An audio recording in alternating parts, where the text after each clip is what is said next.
দার্জিলিং ট্যুরের প্রথম পর্বে আপনারা দেখেছিলেন আমরা দার্জিলিং ম্যালের পৌঁছে ম্যালের আশেপাশের বেশ কিছু অঞ্চল ঘুরে দেখেছিলাম। বাট আজকে আপনাদের শেয়ার করব যে দার্জিলিং পৌঁছানোর পরের দিন আমরা কোথায় কোথায় গেলাম, কি করলাম, কি খেলাম, কি দেখলাম। তাহলে চলুন শুরু করা যাক। নমস্কার বন্ধুরা, ওয়েলকাম ব্যাক টু রিমায়রা অল ইন ওয়ান চ্যানেল। আমি রিমা দাস নিয়ে চলে এসেছি দার্জিলিংয়ের পার্ট 2।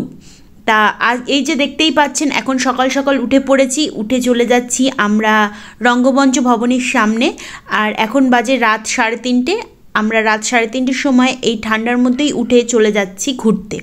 তা যাচ্ছি হলো গিয়ে এখন টাইগার হিল। আর রাহুল ঠান্ডায় আস্তে আস্তে হাঁটতে না পেরে আমাকে ফেলে জোরেই হেঁটে চলে যাচ্ছে। সত্যি বলতে কি এত ঠান্ডা ছিল সেই সময়, সকালবেলা মোটামুটি 6-7 ডিগ্রি। আর অভ্যেসটা থাকার ফলে যে কী যে কষ্ট হচ্ছিল সেটা যারা যারা আমরা সেই সময় ঘুরতে গেছিলাম আমরা তারাই জানি। যথাযথ সময়ে আমাদের গাড়িও চলে এসেছে আর আমরা গাড়িতে উঠে পড়েছি। আমরা রওনা দিয়ে ফেলেছি টাইগার হিলের উদ্দেশ্যে। টাইগার হিলে গিয়ে ওখানে সানরাইজ আর কাঞ্চনজঙ্ঘা দুটো একসাথে দেখব।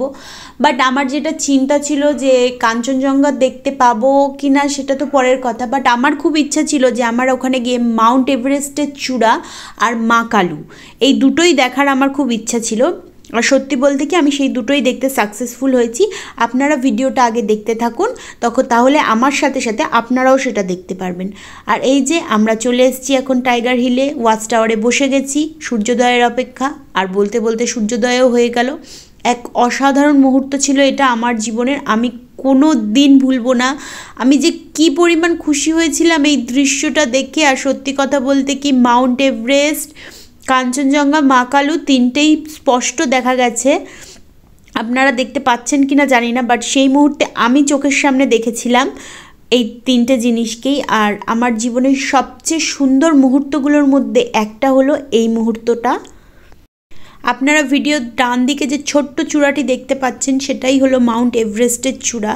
বেশ স্পষ্টই ছিল সেই দিন যেই দিন আমরা দেখতে গেছিলাম। আমার এটা খুবই ভালো লেগেছে যে আমি দেখতে গেছি আর সেই দিন দেখতেও পেয়েছি। তা ফাইনালি সূর্য ভালোভাবেই উঠে গেছে, আর বেশি দেরি করলে হবে না, বেরিয়ে পড়তে হবে, কারণ যত বেলা বাড়বে তত নিচেও ভিড় বাড়বে।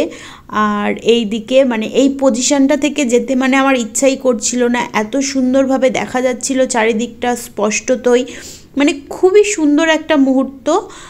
যাই হোক, এরমভাবে থাকলে তো চলবে না, আরও অনেকগুলো ডেস্টিনেশন আছে সেগুলোতেও যেতে হবে। তাহলে চলুন এবার চলে যাই নিচের গন্তব্যগুলোতে। আর এই যে নিচে এখন এই পরিমাণ ভিড়, মানে কোনো গাড়ি ঠিকভাবে পাস করতে পারছে না, এত বেশি লোক হয়েছিল সেই সময়। বলা হয় যত বেশি ঠান্ডা পড়ে তত বেশি কাঞ্চনজঙ্ঘা স্পষ্ট দেখার সম্ভাবনা থাকে। তা যাই হোক, আমরা কাঞ্চনজঙ্ঘা দেখে চলে যাই ঘুম মনেস্ট্রিতে। এই যে ঘুম মনেস্ট্রি একটা খুবই শান্ত স্নিগ্ধ একটা পরিবেশ, মনের জন্য একটা খুবই পিসফুল একটা জায়গা। এখানে গেলে মানে কিছু পাওয়া যাক না যাক মনের একটা খুবই শান্তি পাওয়া যাবে। মানে কিছুক্ষণ এইখানে কাটানোটা মাস্ট। আপনারা যখন যাবেন অবশ্যই ঘুম মনেস্ট্রিতে যাবেন। খুবই সুন্দর একটা জায়গা, মিষ্টি একটা পরিবেশ, মানে পরিষ্কার পরিচ্ছন্ন, কোনো আওয়াজ নেই, সবাই খুবই শান্তশিষ্টভাবে আশেপাশটা ঘুরে দেখছে। আর জায়গাটাও খুব সুন্দর। এখান থেকেও আমরা কাঞ্চনজঙ্ঘা দেখতে পেয়েছিলাম, বাট আমি সেটা আর ভিডিও করিনি। তা আপনারা এখন ঘুম মনেস্ট্রিটা দেখে নিন। আর এই যে এই প্লেসটা আমার খুবই ভালো লেগেছে, জানি না এই জিনিসটার নাম কি, বাট আমার মনে হলো কোনো একটা বেদি, বাট ওখানে এটাকে কি বলে সেটা তো আমার জানা নেই। তাই এই যে এখন আমি চলে যাচ্ছি ভিতরে। আর ভিতরে গিয়ে এই প্লেসটায় গিয়ে এত মনটা ঠান্ডা হয়ে গেছিলো সেটা বলার কথা না, খুবই সুন্দর একটা জায়গা। যাই হোক, সেখান দিয়ে আমরা বেরিয়ে চলে যাই বাতাসিয়া লুপ। বাতাসিয়া লুপ একটা অসাধারণ সুন্দর জায়গা। এখান থেকে আপনারা কাঞ্চনজঙ্ঘাটিকে খুবই সুন্দরভাবে দেখতে পারবেন, যেমন টাইগার হিল থেকে দেখলেন তার থেকেও বেশি সুন্দর আমার যেন মনে হচ্ছিল বাতাসিয়া লুপ থেকে দেখা যাচ্ছে। আর বাতাসিয়া লুপ থেকে টয় ট্রেনও যায়। আপনারা যারা যারা টয় ট্রেন চড়বেন তারা এমনিতেই বাতাসিয়া লুপটা ঘুরে নিতে পারেন, কিন্তু আমার সময়ের অভাবে আর টয় ট্রেন চড়া হলো না। আর বাতাসিয়া লুপে দার্জিলিংয়ের লোকাল ড্রেস পরে যে ফটো সেশন করা হয় সেটাও, এই লোকাল ড্রেসগুলো জুয়েলারিগুলো আপনারা এখান থেকে পেয়ে যাবেন। আর এখানে আছে একটা শহীদদের স্মরণ করে মিনার। আর এই যে আপনারা দেখতেই পাচ্ছেন কাঞ্চনজঙ্ঘাটা কি সুন্দর দেখাচ্ছে।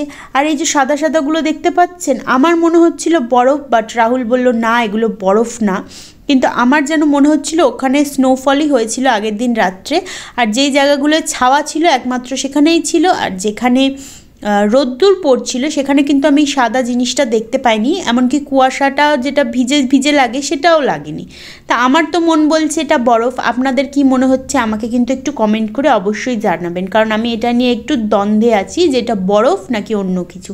যাই হোক, কথায় কথায় আপনারা দেখে নিন যে এখানে কত রকমের ড্রেস পাওয়া যায়। আর এখানে বেশ কিছু লোকালস অনেক কিছু জিনিসপত্র নিয়েও বসে, আপনারা চাইলে এখান থেকে শপিং করতে পারেন। কিন্তু আমি বলবো এখান থেকে শপিং করার সেরকম একটা দরকার নেই, যদি একান্তই প্রয়োজন না হয় কিনবেন না, কারণ এখানে জিনিসের দাম একটু বেশি বলছে, যেটা আপনারা মেলে গেলেন অনেক কমে পেয়ে যাবেন এখানের থেকে। আজকে সেকেন্ড দিনের জার্নি স্টার্ট। মানে প্রথমে একবার সকালবেলা টাইগার হিল, বাতাসিয়া আর আপনাদের কি বলে ওটা ঘুম মনেস্ট্রি ঘুরে আসা হয়ে গেছে। তারপর এবার ফ্রেশ হয়ে এবার যাচ্ছি ফার্স্ট রোপওয়েতে, কারণ রোপওয়েটা এখন ফাঁকা ফাঁকা আছে, চড়তে পারি, কারণ বেলার দিকে ভিড় বাড়বে। তা ফার্স্টে রোপওয়ে যাবো, দেন পরে গিয়ে কি ঘুরবো সেটা আপনাদের পরে দেখাচ্ছি। তাহলে আগে দেখতে থাকুন, টাটা। যাই হোক, এখন চলে এসেছি রোপওয়ের কাছে। আর রোপওয়ের কাছে এসে দেখি টিকিট কাউন্টার এখনও খোলেনি, আর বেশ একটা লম্বা ভিড় হয়ে গেছে। আমি ভেবেছিলাম যে সকাল সকাল গেলে ভিড়টা একটু কম পাবো, তা ভাবলাম যতক্ষণ ওখানে লাইন পড়ে আছে, টিকিট কাউন্টার খুলছে না, ততক্ষণ একটু ম্যাগি খেয়ে নিই। আর ম্যাগি খেতে খেতে আমরা ভিতরেও চলে আসি, আর ভিতরে দেখে নিন এত এরকম একটা লম্বা লাইন পড়ে আছে। আর ফাইনালি আমাদের পালাও চলে এলো। আর এই জিনিসটা দেখে আমার বেশ ভয়ই লাগছিল যে কী যে একটা ভয়ঙ্কর একটা জিনিস, যেরকম গোল গোল ঘুরছে, একটু 19-20 হলেই একদম টাটা বাই বাই হয়ে যাবে আমার। কিন্তু রাহুল বোঝালো ওরম কোনো ব্যাপার নেই, এটা খুবই একটা স্মুথ ব্যাপার, শুধুই ভয় পাচ্ছি। আর বলতে বলতে আমরা রোপওয়েতে উঠেই গেলাম। আর এই সময় আমি জীবনের সবচাইতে বেশি ভয় পেয়েছি, কারণ আমার হাইটে একটা ফোবিয়া আছে, কিন্তু তাও আমার পাহাড় পছন্দ, কেন জানি না। আর এদিকে দেখে নিন, ভয়ে ভয়েই এত সুন্দর একটা দৃশ্য দেখছিলাম, কি যে অসাধারণ একটা মনোরম দৃশ্য। আর সেই দিন ওয়েদারটা এত ভালো পেয়েছিলাম ধারণার বাইরে।